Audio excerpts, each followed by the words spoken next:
पहली बार यहीं बैठे थे हम लोग। यहाँ से हम गए, एक छोटा सा ट्रैक है, इट्स कॉल्ड सेथन डोम।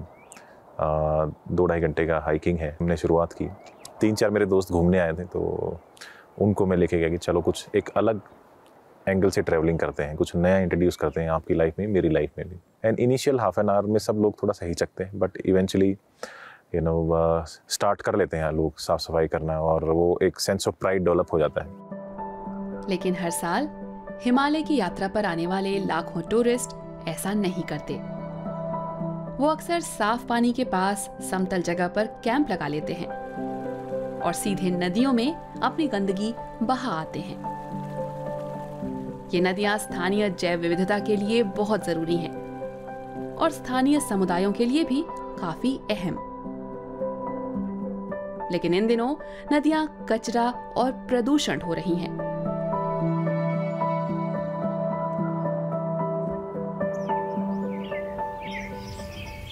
प्रदीप सांगवान इस समस्या से निपटने की कोशिशों में जुटे हैं।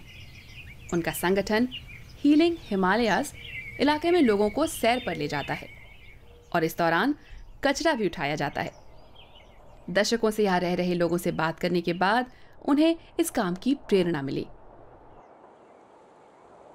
One of the biggest or the most fascinating interaction with the community called Shepherd community, जब मैंने उनसे पूछा कि आप क्लाइमेट चेंज के बारे में क्या सोचते हैं या आपकी क्या समझ है, सो उनका बड़ा सिंपल जवाब था इस बात को लेके कि 10 साल पहले या 15 साल पहले जब हम ऊन काटते थे हमारी भेड़ की खासकर, तो 3 बार एक साल में हम काटते थे।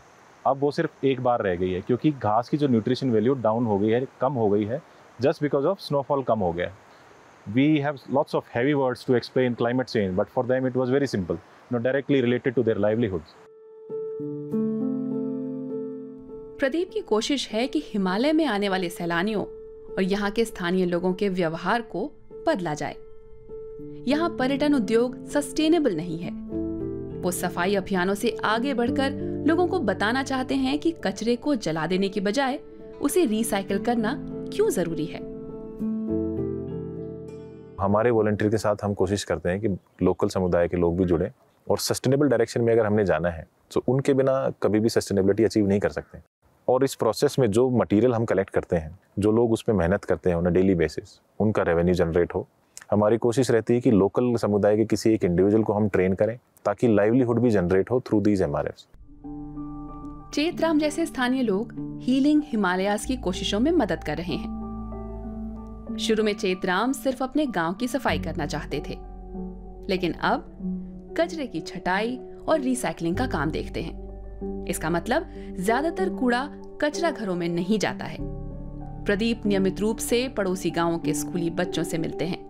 वो भी कचरा जमा करने के काम में हाथ बटाते हैं। मैसेज करते हैं कि हमने आपको देखा और उससे हमने सीखा और हमने स्टार्ट किया अपने लेवल पे, और हम इतने लेवल पे पहुंच गए, हम काफ़ी बड़े हो गए हैं। तो वो बड़ा अच्छा लगता है कि लोग सस्टेन कर पाए उस मोमेंट को।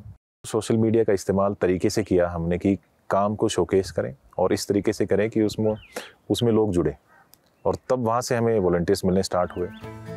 हजारों लोग अब पहाड़ों को होने वाले नुकसान को कम करने में मदद करने लगे हैं। हीलिंग हिमालयाज बखूबी ये बता रहा है कि पहाड़ों में सैलानी के रूप में आने का मतलब है उन्हें बेहतर हालात में छोड़कर जाना।